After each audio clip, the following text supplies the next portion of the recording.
Aloha party people, you are listening to Inside the Desert Oasis Room, episode number 185. This episode is sponsored by the Tiki Bar T-Shirt Club, where their monthly t-shirt designs pay tribute to a Polynesian bar or restaurant from days long past. Each design is available for a limited time and will never be produced again. For the collectors out there, be sure to check out their subscription program, where they offer a discounted 3, 6, or 12-month plan, or you can always buy shirts one at a time. For more information and to check out this month's shirt, visit tikibartshirtclub.com. If you have a product, service, or event that you'd like to bring attention to, we can help. Imagine hearing your ad in this spot, just like you're hearing this one right now. Sponsor an episode and get the exposure you deserve. For more information, go to desertoasisroom.com and click on Services. On this episode, we chat with Randy Tarlow, founder of Liquid Alchemist, makers of premium cocktail products. Learn about Randy's path from bartending in Europe and Australia to founding and operating his very own brand of premium craft cocktail syrups. And joining us with a cameo is Liquid Alchemist's very own Captain Pineapple's alter ego of hospitality veteran Robbie Gregg. As always, I hope you enjoy this episode as much as we did bringing it to you. If you enjoy this podcast, please consider helping us with your support during this challenging time. Stop by desertoasisroom.com to check out our merch or leave us a tip. We've got tiki mugs, t-shirts, and pendants available right now. And also for December 2020, we are offering 30% off all orders at liquid-alchemist.com. Enter code POLYPOP2020 to get hooked up with 30% off. This offer is unlimited, so order as much as you want, as many times as you want. Again, this offer is good until the end of the year. Get that discount. Alrighty, let's get into this. Grab a cocktail and join us inside the Desert Oasis Room. And give it up for our friends, Randy Tarlow, and as Captain Pineapple's, Robbie Gregg.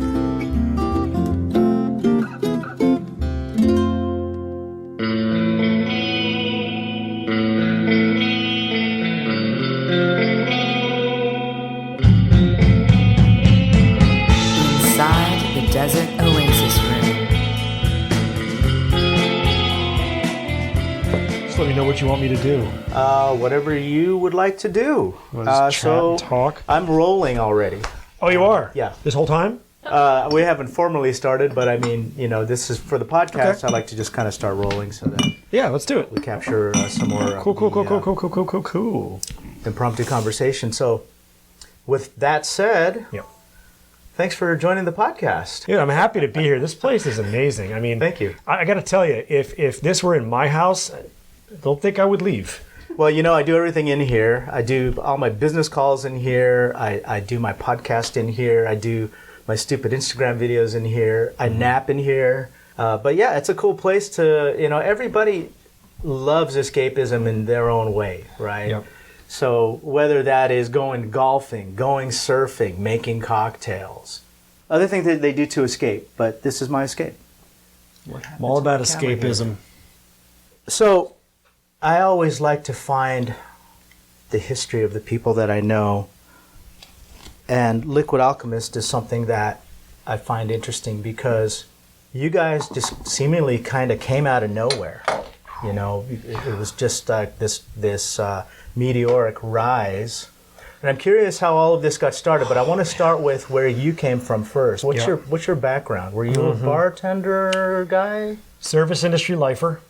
Started when I was 13 years old, sweeping floors and washing dishes in a deli in New Jersey, rural New Jersey. Moved out to LA in 2007 after doing a brief stint overseas. It's kind of where I learned to pick up the master level bartending, is working in Europe. Oh, really? Yeah. Okay. Yeah. That's where I really started focusing on the craft. I had bartended in New York City, in New Jersey, white tablecloth restaurants, clubs, to get through college. But I really took some time after college living in Europe, working in a bar there, to really dive into the craft. How different is it in Europe as it is here in the States? Well, at that time, I mean, mind you, this is the early 2000s. I'm dating myself, but we were still doing things like sour mix in America. We weren't fresh juicing our juices. We started working in some fruits, and we were crushing and muddling, and that was about as awesome as it got. Syrups really didn't exist. We didn't really use them like we do in the bar today. When I went to Europe, I found that it was very much the opposite, where they were building cocktails from scratch using natural ingredients. They were fresh juicing. I hadn't seen this before. I worked in a high volume club. I worked in fine restaurants, sour mix, flavored vodka. Everything was called a martini. Yeah.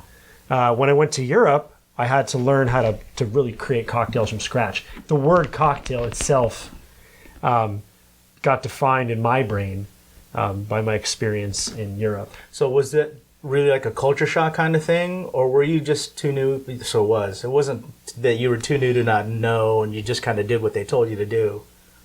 Well, at age 23, I was an awesome bartender. Right. Naturally, working in clubs in New York City. Yeah. Making tons of money, putting myself through college, and then you get into a small cocktail bar in Berlin, and somebody asks for a Long Island iced tea, which is funny, but at the same time, you're looking for the sour mix.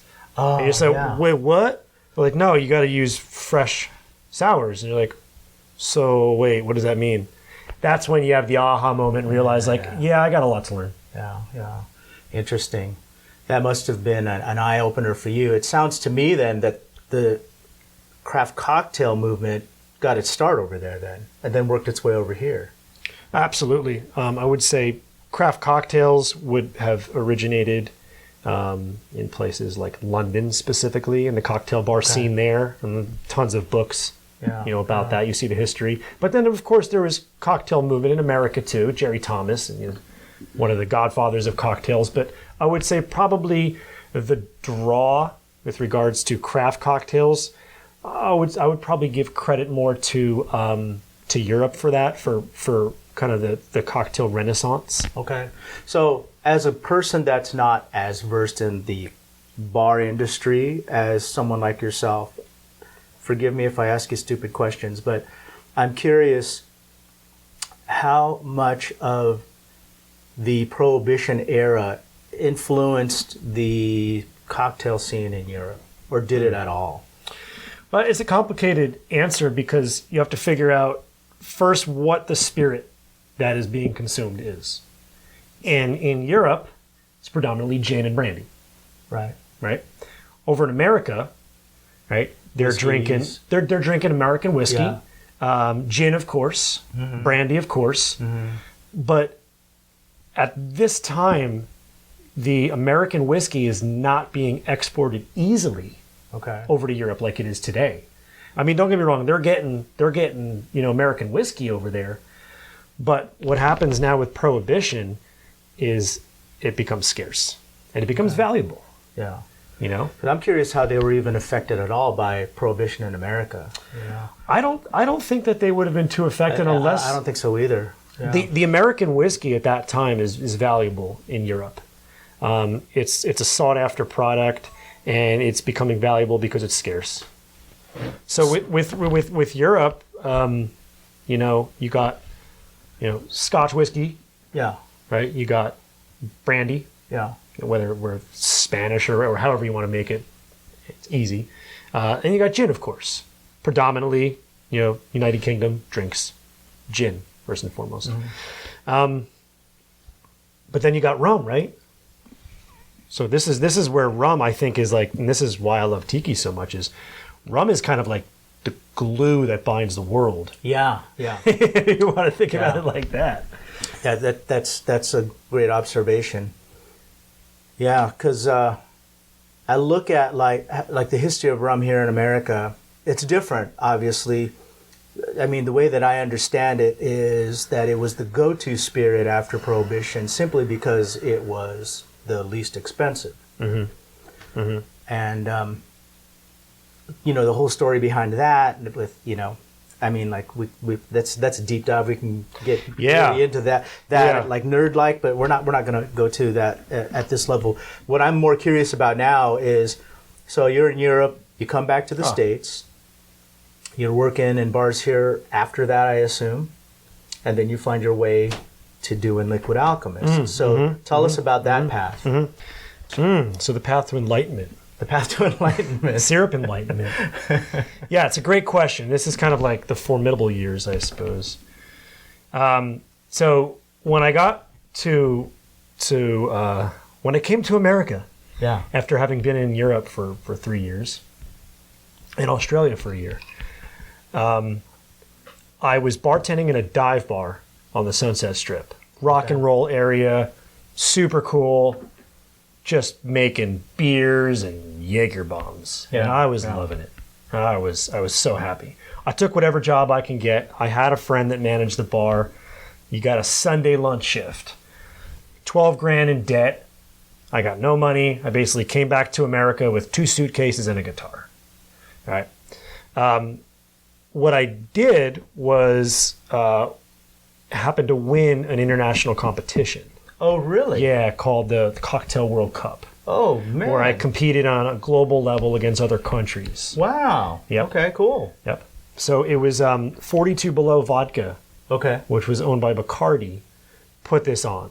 And it was a massive global competition. They had, I think, 5 years of it. I won 1 year, and I got a chance to go compete on a world-class level. And I, as a result, ended up working for Bacardi. Oh, really? Okay. Yeah, it was a great experience. Dude, I seem to know so many people that go through their doors, like even today. There are a lot of people. It's pretty awesome. I mean, Bacardi's a great brand. I mean, they have so many spirits under their portfolio, and that's kind of where it got me out of the bar and learning about the business side of what we do. So from getting out from behind the bar making drinks to now selling things to the bar. What was the learning curve like for that? That was huge. Yeah. Going from making tons of money, behind the bar working 4 days a week to, now having to send emails and be organized and things like that. I thought about that. So now it becomes like, oh my God. Position and it was a very, very challenging learning curve. But there was other brands that I worked for as well. Okay. But like at the same time, what I did is I was doing private events, and I was consulting on bar programs. So you were still bartending also. Yep. So I kind of like divided time. You don't just put at that point 15 years in a service industry and just jump out of it. Yeah. I still was bartending, doing shifts and private events and working on bar programs, right? So I jump into corporate life, and I'm also making syrups in my kitchen at this point for bar programs and for private events. Okay. Right? So I got kind of a double life here. Yeah. Fast forward years, like my side hustle becomes big enough where I'm able to take the plunge from corporate life to do my own thing. That's great. So when you started making the syrups, was it out of a need for filling a gap? Like, was it done out of necessity, or was it just something that you said, you know what, I just want to make a better product so that I can serve a better cocktail? So and that's a great question. That's the ethos of my company. So I mean, I'm also paraphrasing years of work and planning and stuff, but that's exactly what happened. As I mentioned to you before, is that at this time there was really no natural syrups that existed on the market. Yeah. This was the cocktail renaissance when we were starting to use things like mint and basil in cocktails and fresh squeezing juice. Yeah. And all of the syrups on the market were the usual suspects that we've been using for 30 years. Finest call. You got, existing right now is a grenadine by Roses. Yeah. It is what it is. It is what it is. Yeah, it's horrible. The lime juice that we know is Roses lime juice, which I don't even know what that is. Yeah. Finest call. Yeah. Right? You got Monin, Tarani, a lot of these products are featuring corn syrup, artificial flavors and colors. Now, I will say there is a place for them. I don't think that there's a place for them necessarily in the craft cocktail world, but there's a place for them in places like TGI Fridays and Starbucks and that kind of thing. But you, as a person that's coming from a craft cocktail background, winning craft cocktail awards, right? It's just not going to be good enough. No, it's not. And my vision is I'm a healthy person in general, other than my what I do for a living. Right. I mean, it's a little bit of a balance, but the food that I consume, my exercise, my daily routine is a healthy one. Yeah. And I don't consume any artificial products like the ones that were on the market. So I wanted to create something that I would drink, and that my friends would drink, and that I can create for a beverage program and justify a customer coming in spending $18 on a cocktail. Yeah. And so, to your point, there's a place for everything. In every category that exists with consumer goods, there is different levels of them, all the way up to premium. Yeah. Look at spirits. You can buy gin in almost a gallon size in a plastic bottle for under $10, or you could spend $40 for a gin, and what is the difference? Yeah. It's the ingredients and the production. Yeah. And the same as with anything. It's category premiumization. So I basically was kind of a pioneer on categorical premiumization of the syrups. But the thing is, I didn't do it full time, to answer your question. Okay. So once I started kicking it into gear, realizing that, for my life at that point, this is what I'm gonna do. Once I took the plunge, I went all in. That must have been a little nerve-wracking, maybe? Oh, it was painful. Yeah, you come from this world where, you just have to put in the hours and you'll make the money. But now you're going to become a small business, and you can only depend on yourself. And then now you've got the hustle, right? You've got this hustle factor, which is completely different from before. The hustle factor was for tips and customer service. Now the hustle factor is to pay your rent, right? It's a little bit different now, or maybe a lot different. What was that experience like? Was there a huge learning curve there? And what were the gotchas along the way? Like, what were the things that maybe that you didn't expect or didn't account for that kind of took you by surprise? So as a bartender, as a service industry person, I've done everything myself. I come from very humble beginnings. My parents they're lovely, wonderful, supportive people, but I didn't have business training. Yeah. I didn't have a chance to go to a business school to be able to get into entrepreneurship. I have tenacity and hustle. Yeah. And that's what I have going for me. And there's a philosopher that I follow called Malcolm Gladwell. Yeah. That writes a book called The Tipping Point. Yeah. Okay. And basically what it is in order to be an expert or a professional in something, right, you reach the tipping point of doing something for 10,000 hours. Yeah. Okay. I've done that over and over and over past that. Yeah. But that's exactly what I did, is I just tinkered and did something that I was passionate about, and did it until eventually I became good at it and my product was good enough to sell. And, you talk about the learning curve. I made so many mistakes in the path of figuring out what works. Sure. And today, you probably still are. I mean, like, I've been doing this. This is my 5th year doing this podcast. I do this as my full-time job. I'm close to 200 episodes. I've got videos, and I've got the whole thing going. The show just got picked up, by the way, for, I'm not going to say the TV network, but it got picked up for TV. And congratulations. Doing a lot of, and we're going to hopefully get you on that as well. And the thing is that, like, I still feel like a beginner myself. I am still making all of these mistakes, like all these technical issues we're having today, right? That's part of the game. We're always learning. Yes. And we're just always on that journey. Yeah, cheers. Cheers. Thank you. Cheers. Cheers. Cheers, my dear. So, what I love about Liquid Alchemist, you had made a post one time about check out our ingredients. and it was cane sugar, Yep. and it was whatever the flavor of fruit was, syrup, or I'm sorry, sugar, water, and that's basically it, right? Yeah. And Yeah. I thought, wow, so really like being transparent with like, look at our label, all of our products are natural, Yep. right? Yep. It's got to be challenging because, you know, some of these bars, they want to use the shelf stable stuff because, you know, from a business perspective, right? They don't want to have they want to minimize their waste. So is there a challenge there, or are they saying like, you know what, it's worth it because it's all natural and this is a product that doesn't have any of those artificial chemicals in it?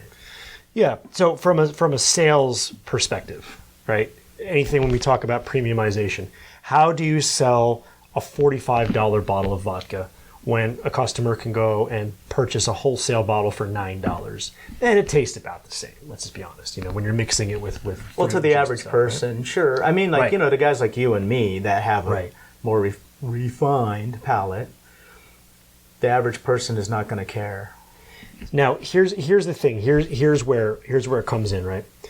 Is when you as a business operator, which is a bar owner, are serving something to a guest, you have to make a decision of what the product that's in that glass is. Sure. What's it going to be? Right. What's the guest experience? Because at the end of the day, you could serve anything you want in that glass. And if you have a great atmosphere, like, You can get away with it. You can get away with it. Yeah. but once it comes down to it, you have to be able to justify what's in that glass. So if, let's say, somebody like yourself who comes in, or a professional food writer that's going to start critiquing about what's in that glass, what's going to happen is you're either going to get put on the spotlight, and they're going to say, well, why did you choose this? Or, oh, you're charging a very fair price for this drink, so okay, it's fine. You know, guest realizes they're spending $6. What do you think you're going to get for $6? Versus coming in and saying, hey, you know, you're charging $16 for this drink. You're making a lot of money on that from a margin standpoint, and in a way, it's kind of taking advantage of the customer. Mm-hmm. And that's the way that I look at things. Sure, So I see that too. with my syrups specifically, is I position them as saying, look, what are you putting in that glass? And what is the vodka? What is the ice? What is the syrup? What's the fruit? What's the all the components of this cocktail, right? And then what are you charging? Is it fair?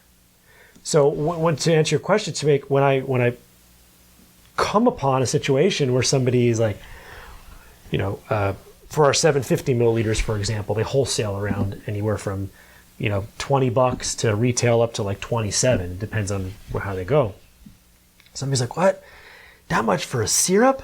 I can buy Finest Call for $8. Why on earth? Sure. But like, yeah, what do you drink at home? They're like, well, I drink Pappy Van Winkle. I'm like, oh, okay. Well, in that case, like, let's ask you a question. What do you drink? And moreover, where do you shop for your groceries? Yeah. Well, I only go to Whole Foods. I buy organic. Right, okay, right. well, look at what you're serving right now. Right. Yeah. That's So- where it comes into. There's that, and the other thing too is, I think, and maybe I'm speaking for myself on this, but you know, if my name is on it. Yeah, Then as you- a business owner, that's how I feel. Yeah. If your name is on it, right? So- That I won't drink. You want to, at least like for me, you want to put forward your best product or whatever it is that you're putting forward. That your reputation is huge, right? That's not something that can be. A lot of times, it's very hard to repair your reputation because people remember that first impression. Yep. So if you're putting out an inferior product, even if you improve that product down the road, they're still going to remember, oh, Liquid Alchemist. You know what I Yep. mean? Like so there's that factor as well. Mm-hmm. And you know, I've always known your brand as something as premium. So Yes, thank you. yeah. Well, Yeah, very much. my show pony is definitely the orgeat. That's kind of what Yeah. made my company. I was creating these in the kitchen, and the orgeat is a very challenging syrup to make. And in the world of tiki, it's an essential Sure. ingredient. Yeah. So once I was able to perfect my recipe, I think that's really where the company started growing and taking off. And so, your question before was like, you guys just came out of almost nowhere, right? Yeah. The reason why we come out of nowhere is that like you said, I keep a level of excellence before I release anything. Sure. I've spent years R&Ding recipes before I release them. I have probably another, I think, 15 to 16 flavors that are currently not on the market. Oh, really? Absolutely. Wow. I will not release things unless I deem them as excellent. So, where's the tasting lab? That's what I want to know. Tasting lab is my kitchen. Absolutely, and you're welcome anytime. Oh, I love that. I'm going to take you up on that because I always love getting a peek behind the curtain and seeing what the wizard's doing. Oh, right? Yeah. So I have an obscure question for you. Yeah, do people cook with these at all? Do they do like pastries or anything like that? So absolutely. We have 11 flavors right now. Yeah. And each flavor has a culinary use. Okay. Multiple culinary uses. I mean, I'll just name a couple. For example, in salad dressings, I like to use salad dressing. Salad dressings. I use the raspberry. I use the pomegranate grenadine. I use the prickly pear. I use the passion fruit for that too, actually. There you go. Passion fruit. I have with some olive oil. Very nice. Okay. All right. Prickly pear, for example. Good for reductions and stir fries and marinades. Yeah. The tamarind. Stir fry all day. The coconut, making curries, putting it over acai bowls, desserts, apple spice all over it. Oh, I love it. Orgeat, coconut, strawberry. I love it. Yeah. So, they have a lot of uses. So we're in Ralph's. Yeah. We're in Pavilions, in Vaughn's, in some Whole Foods. And we have people that, hit us up on the website. They're like, hey, just so you know, I bought your ginger from, Pavilions, and I use it in a Cornish hen reduction. I just thought you should know. You're like, so I'm going to play around with this because So cool. we have some dishes from my country. I was born in the Philippines. I grew up in Southern California, but Filipino food uses ginger. So I'm going to try this ginger with some of the recipes that I make, and I'm sure it's just going to make that stuff pop. So for our listeners, I want to tell everybody right now that for the month of December, you were generous enough to set up a discount code for our listeners. Polypop 2020. Our friend Randy here is going to hook you up 30% off for the whole month, actually until the end of the year. Unlimited. Order as much as you want. Order as many times as you want. If you want to order every day and take advantage of that discount, do it. You've got Christmas gifts, you've got Christmas parties, you've got New Year's Eve. Do it. Take advantage of that discount till the end of the year. Randy's going to hook you up 30% off. absolutely. For the rest of the year. And it just, look, if you're making drinks at home, stock up. We don't know what's going to happen after the new year. The world might blow up. Make drinks at home only. Drink through it. Come to this Tiki Oasis. In our, on our site, we have 3 sizes for our products. We have a 750 milliliter, a 375 milliliter, and a 150 ml. And we also have some other cool stuff. You can get our apparel. We have some cool T-shirts, hats, things like that, stickers. We have this I Heart Mai Tai shirt. I love it. Yeah, which this is a big hit at Tiki Oasis. And that stuff is all on the site. And we also have really cool recipes. So one thing that we do at Liquid Alchemist is we're all about education. Okay. So I teach the USBG conferences. I teach at Tiki Oasis and other festivals. And we love to get involved with all things cocktail. And we have recipes on our website and also our Instagram. We love to see what people are doing around the country with our products. And whenever somebody posts us on Instagram, we're very good about reposting and Very cool. and giving props out Very there. cool. We love the support. We're ingrained in the cocktail community, the bartender community, the service industry. But, people right now are at home who maybe never done a day in their life behind a bar.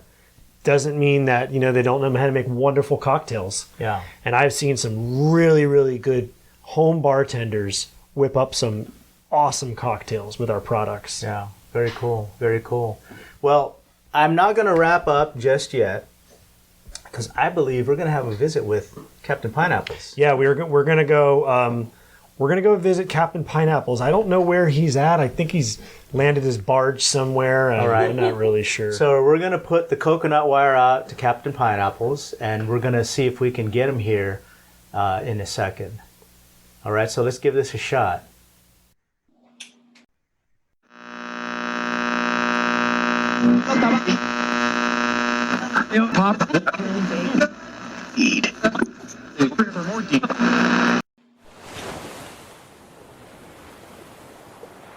Ahoy, sailors! It's Captain Pineapples with Liquid Alchemist. How's life on the high seas right now? The tides are pretty rough, I gotta say. But if I can avoid all the rogue waves, everything's gonna be just fine. Well, the last time I saw you, you weren't exactly as dry as you are right now, so... That's true. I have a history with the rogue waves. It's not pleasant, but it happens. It happens to the best of us. I have a question for you, Captain Pineapples. Let me start by asking you, what is your favorite cocktail made with the Liquid Alchemist brand? Ooh, you know what? That's an easy one for me. It's the painkiller, because... Oh, painkiller. Yeah, that's a great one. So that's great for this time of year, because after Thanksgiving, I think I'm all done with the apple spice and the pumpkin and stuff. I'm ready for another summer drink. Let's do it. Yeah, You know all what? right, cool. So can you make one for us? Absolutely. I'm halfway to the Oasis, so I'll just park this boat in this harbor on there right now. I'm going to get back in the cabin, make a drink. Here. All Awesome, right. okay. All right, cool. You like the little tiki bar in my little cabin? I love it. I love it. Right. Well, let's do this then. So, all right. So I had a blood orange juice. So I'm going to do an ounce of that. Oh, okay. So blood oranges. Blood oranges is that your go-to for the painkiller? No, typically navel. Innies or outies? Oh, man. Always innies. Right. Never outies. Typically navel, and not because it's a nautical fruit, but because it's the sweetest of oranges. I just happen to have a blood orange. That'd be fun. Very cool. And, of course, Liquid Alchemist coconut. I love it. So we'll do an ounce of that. And 2 ounces of pineapple juice. I really like Dole because it's tree ripened. Some of these kids like to juice fresh pineapples, and more power to them, and I really like how frothy it gets, but if they're not ripe, they taste like nothing. I have a stupid question for you. What's that? Now, you might not have an answer to this, but I'm curious why pineapples don't come from pine trees. Right? I wish they did, because then I could go outside and pick one right off the Ponderosa in front. It's one of those stupid questions of life. Why do we park our cars in a carport and drive our cars in a parkway? Mm-hmm. Right? Mm-hmm. The many wonders of the world, Adrian. The many wonders. Or park our cars in a driveway and drive our cars in a parkway. There you go. That's how I screwed that one up. There you go. But you get it, right? You get it, right? You know it wouldn't be a painkiller if I wasn't using pussers. Oh, you got to use pussers. So we're using pussers, just your standard Navy rum. Not the Navy proof, not the gunpowder proof. This is just the standard British Navy pussers, 42%. Naval rum, right? Since we're using naval oranges. Oh, no, we're using blood oranges. Oh, yeah, but use navel oranges, folks. That's it. That is it. Quick little shake over crushed ice. Like to put in my hurricane glass. Oh, there you go. What's the correct glass for a painkiller? Is it typically a hurricane? Sometimes I see it in a giant snifter. I think it's whatever you think is awesome. Okay. I've always put it in a hurricane. Or cute. All right. So I just top. I it love with your a ice, little by the way, Captain Pineapples, because we have ghetto ice here at the Desert Oasis room. That's what I call it, right? It's usually the ice that's on sale. You get like 2 bags for the price of one. Oh, sure. That's what this ice is. So I got a little mint because that's important in there. And got my little B-Rex swizzle. Oh, very nice. Oh. BRX is a friend of the podcast. I love it. How cool is That that? looks so good. That looks so And good. then, very important that a painkiller gets nutmeg. Oh, Yeah. Ooh, look, fresh nutmeg. And because I love cinnamon on there too, why not, you know? There you go. And, you know, if you wanna up this thing even more, make it a little more holiday, give it a little holiday punch, you can add a little bar spoon of allspice jam, something. It's just like concentrated Christmas. Now, I've never had a painkiller with allspice in it, so that's something different. Yeah, so it's, like I said, it's not necessarily not traditional, but because it's Wow. near the holidays, you know, we can go I ahead love and do that, but either way, painkiller is delicious with or without it. Very nice. And then, you know, got my little bamboo straws in here. Very good. All right, so now that you have a drink, I have some fun questions for you. You want to play a game with us? Yeah, sure, let's do it. All right. I call this game 3 questions. Okay. Let's do it. All right, Hit me with it. Capitals. Here's the first one. If you could spend time with any person, dead or alive, real or fictitious, who would you choose? Okay, well, let's see here. I would have to say Ben Franklin, and here's why. Okay. I think Ben Franklin was a really cool dude. He's like, there's like so much there's so much history. You know, he's not only a politician but an ambassador, a publisher. Here he is with some, you know, like ambassador. You know, like myself. It's not the wig, dude. It'd be the wig. It's either, for me, it'd be the wig or the coat. I mean, the wig's pretty badass. Or the ruffles. I like the coat and the ruff, absolutely. But you know what Yeah. else? He was also a musician. He made the glass harmonica. I mean, how awesome is that? That's awesome. It's so awesome. I just think that you know, Ben Franklin would be fun to party with. You know what I mean? Oh, yeah. I love it. I love it. So you go by Benny with Ben, I bet, right? Is he Benny? Benny? Sure, Yeah, why not? That's the homeboy name? The homeboy name is Benny, right? Yeah. Yeah, okay. So we're going to call him Benny. All right, cool. Yeah. All right, are we ready for question 2? Hit me with it. All right, question 2. What's your biggest pet peeve? Oh, you know, I've had a couple very big pet peeves. So the first pet peeve I had was it was Big Peavy. Oh, He that's a big unfortunately, you know what? Big time. Rest in peace, Pet Peavy, because Oh. he gorged himself to death on the chum bucket. Did we pour one out for the homie? Do we need to pour one out for the homie? Pour one out for the homie? Yeah, he you know, they say you are what you eat, and Oh, no. he was a fine chum. I will say that. Oh, no. Jesus. My second pet peeve. Okay, second pet peeve. I had to rename. It's the wandering albatross. It is a very large bird. I was bird watching, and we became great friends, and now he's my pet. So. Oh, my God. Goodness. And I had to name him Peeve as well, because that's just he's my pet peeve, you know. Pet peeve. All right. All right. His beak is pretty impressive. Cheers. Yeah, man. Yeah. All right. The big bird. Question 3. We ready for the question 3? Shoot me. All right. Question 3. we all have something that we want to do before we kick the bucket. Yes. We have many things sometimes on our bucket list. Yeah. What's on your bucket list? Okay, my bucket list. Let's see here. We got for starters, sea surface temperature measure buckets. All right. Okay. Very important.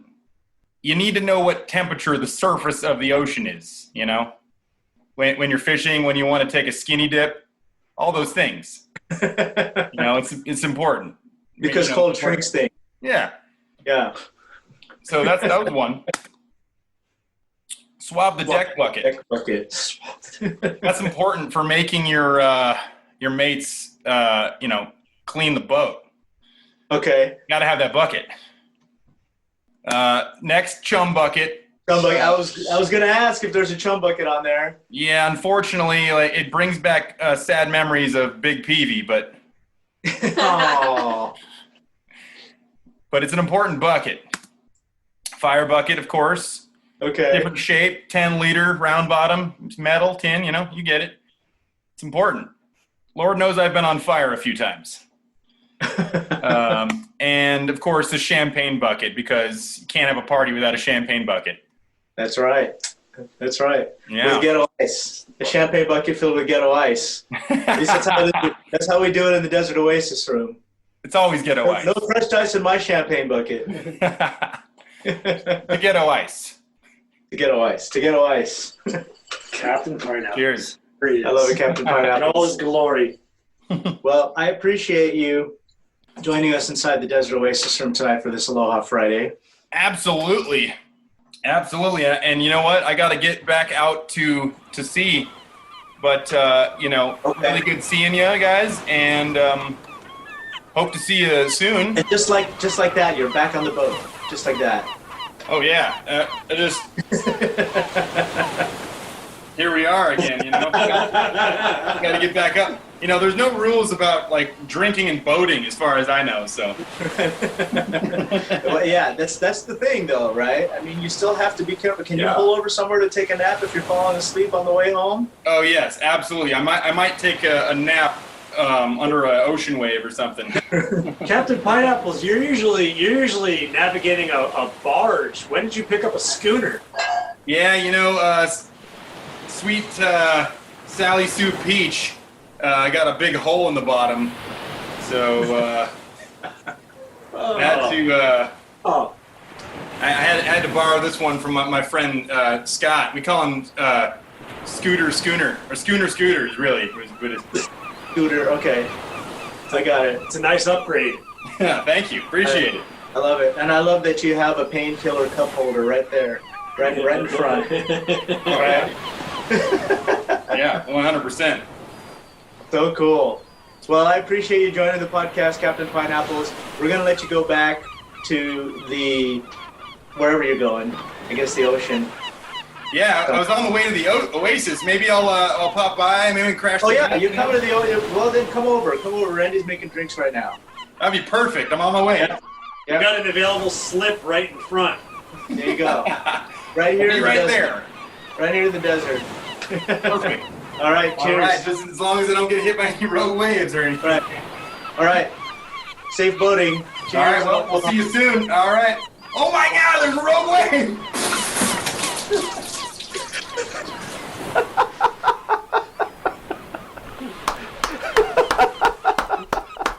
Oh, I love it. legend. I love it. I love it. Oh, he usually finishes off with a rogue wave, All right. which is a glass of water that somebody dumps in his face, whomever that person is. Okay, folks. What did you think, Captain Pineapples? That's our homie right there. Dude, legend. I feel like I was spun around like 100 times and then just put in the Yeah. middle of a room. Yeah. Last episode that we were working with him, I think he was off the coast of Mackay, Okay. and then I think he was kind of forging towards Honolulu. Yeah. And he hit some turbulent seas on his barge, and I heard that something happened where it got caught on a reef or something and ripped. And it's kind of cool to see that he's got that schooner now.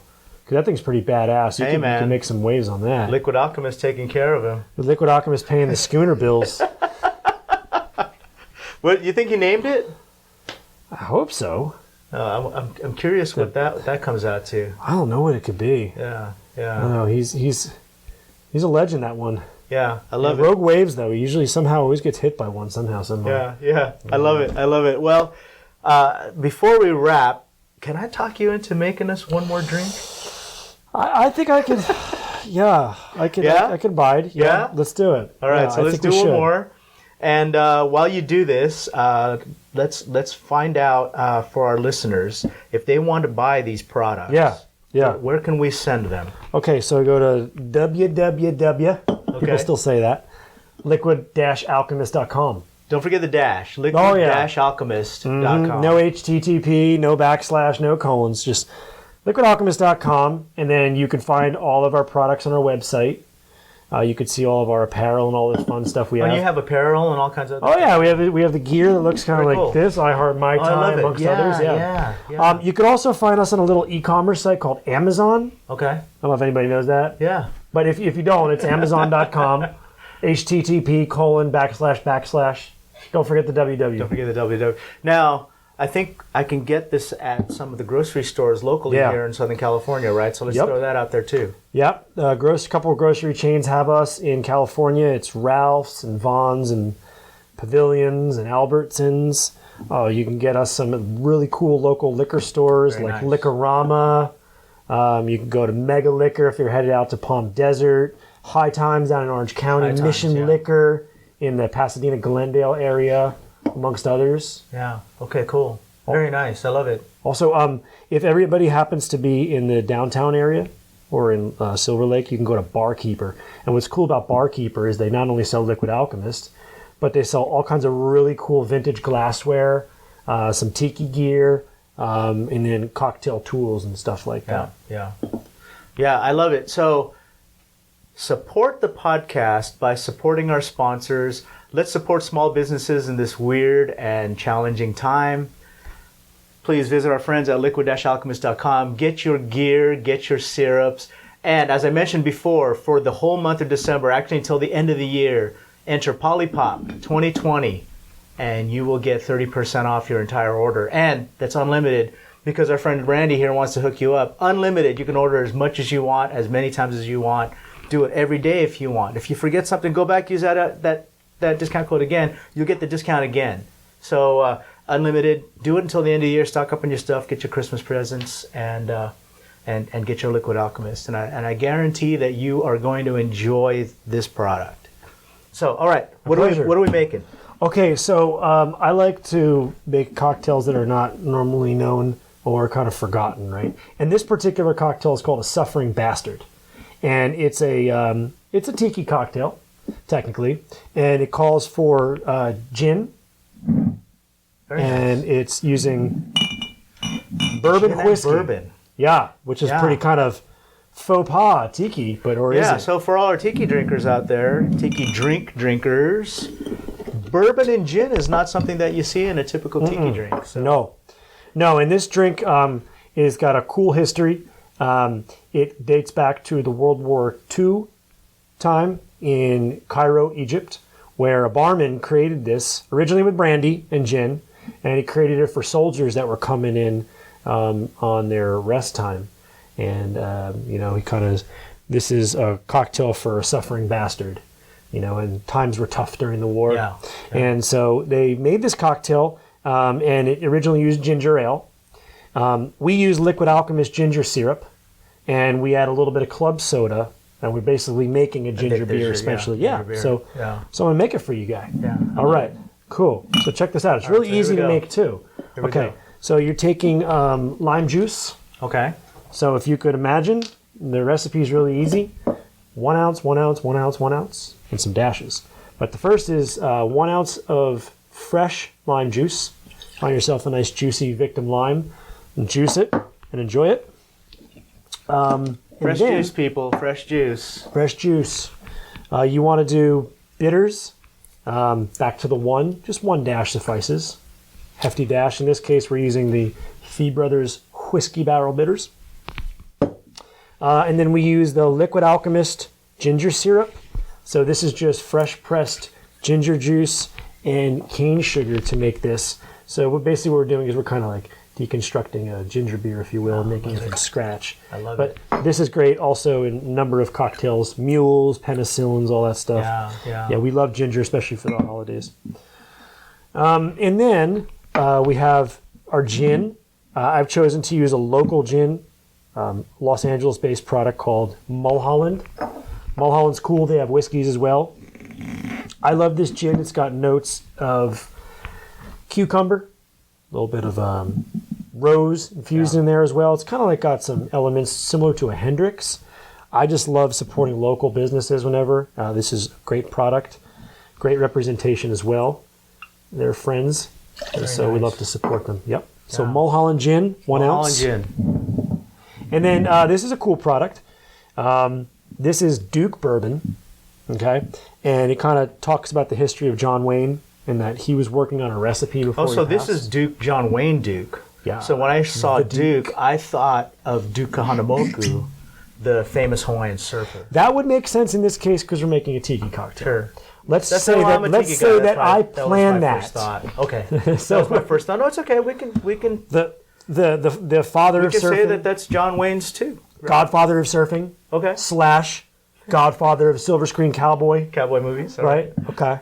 But this particular one is the Duke. In John Wayne kind of was working on this recipe before he passed, and years later they uncovered the recipe, and they so the story goes that they try to recreate the mash to go off of what his idea was. Okay. But anyway, I think John Wayne is a pretty cool dude, and it's fun to use this bourbon in this cocktail. Yeah. So originally, as I mentioned, the recipe back in the 40s called for brandy because when you were overseas in Egypt, you really didn't get American spirits like that, especially, bourbon whiskey. Yeah. So brandy was common at that point, so the drink was originally made with brandy. But as things have evolved, and when Beach Bum Berry kind of brought this back to life, he used American whiskey in it. So have you had it with brandy? I have. It's also delicious. Okay. How different is it? What I like about the bourbon, it puts a little punch in there. Okay. Kind of gives it a little... Because I like bourbon. I mean, I really like bourbon, and I love tasting it in a cocktail. Mm-hmm.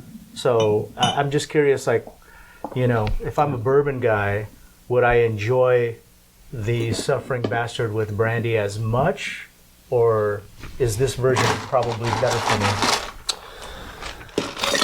I think that I personally like this with bourbon because I find that bourbon pairs exceptionally well with ginger. Okay.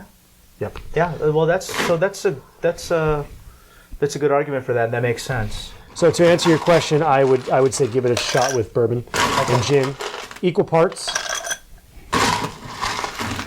Okay. So just putting some ice in this cool looking.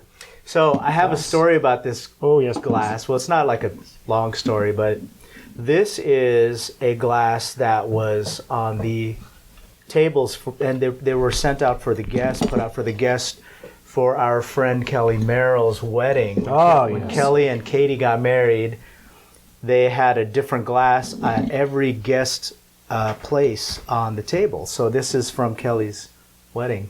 And Beautiful. For those of you that know our friend Kelly Merrill or don't know our friend Kelly Merrill, he is one of the bartenders, one of the skippers over at Trader Sam's at the Disneyland Hotel, and which is a tiki-ish Adventureland kind of bar. So that's where that's from. So for this cocktail, we have 1 ounce of Duke Bourbon. We have 1 ounce of Mulholland Gin. We have 1 ounce of Liquid Alchemist Ginger.